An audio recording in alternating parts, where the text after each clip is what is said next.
Ben, tous ces enjeux-là sont présents, puis même hors contexte autochtone ou hors contexte personnes racisées, mais pour ces gens-là, pour ces personnes-là, pour ces femmes-là, pour ces hommes-là, je pense que ce qui est le plus difficile, c'est qu'ils sont dans un système qui les reconnaît pas. Fait qu'ils viennent travailler des enjeux où ils ont envie de se sortir de problématiques, mais qu'est-ce qu'on leur offre? C'est quoi les réelles alternatives? Est-ce que la société ce que la société renvoie, c'est ça, c'est comme ça que tu peux te sortir de ta situation, that's it. Oui. Mais comme ça, ils vont finir par revenir parce qu'ils se butent à des murs, parce qu'ils sont pas bien. On vient, tu sais, puis, fait que, ouais, je pense qu'on donne seulement une ou deux avenues possibles. Mais puis ça, il faut que ça soit revu. Puis ça revient à ce que tu disais quand tu parlais, tu sais, l'image de la pin-up, yes, I can do it, tu sais, ben c'est ça.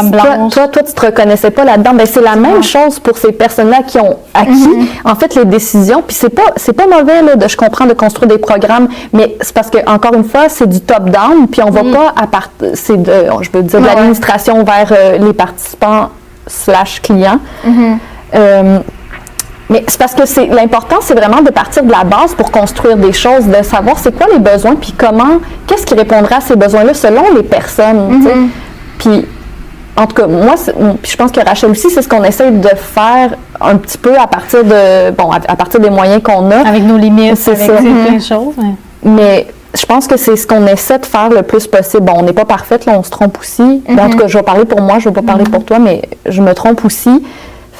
Mais je pense que, tu sais, c'est ça aussi, c'est de partir, tu sais, en intervention, puis pas juste dans l'endroit où on travaille, mais pour n'importe où, je pense de façon, politique, ça devrait être quelque chose, tu sais, les subventions, les programmes et tout ça, mais ça devrait partir la base devrait être, c'est quoi les besoins des personnes concernées, puis qu'est-ce qu'elles aimeraient comme service, tu sais, puis qu'est-ce qui répondrait à leurs besoins.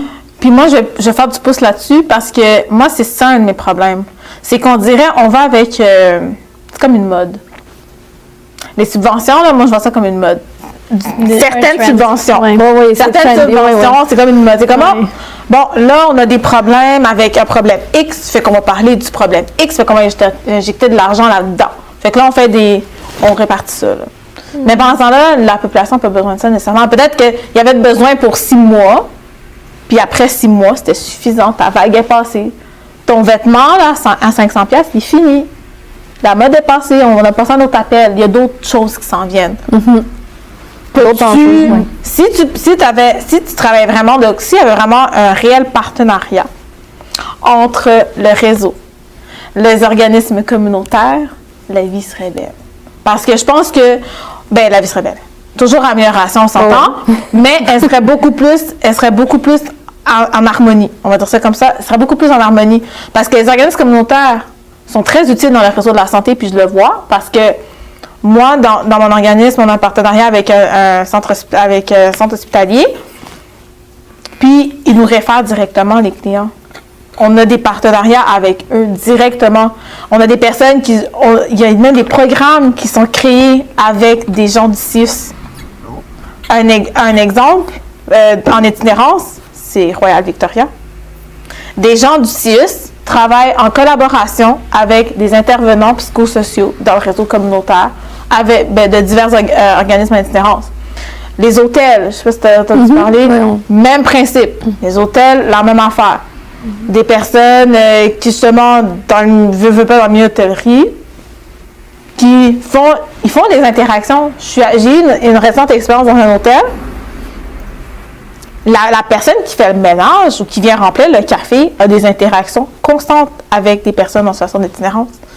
C'est pas juste rendu la personne qui fait le ménage, c'est rendu Michel, Manon, Simon, appelez-le comme vous voulez.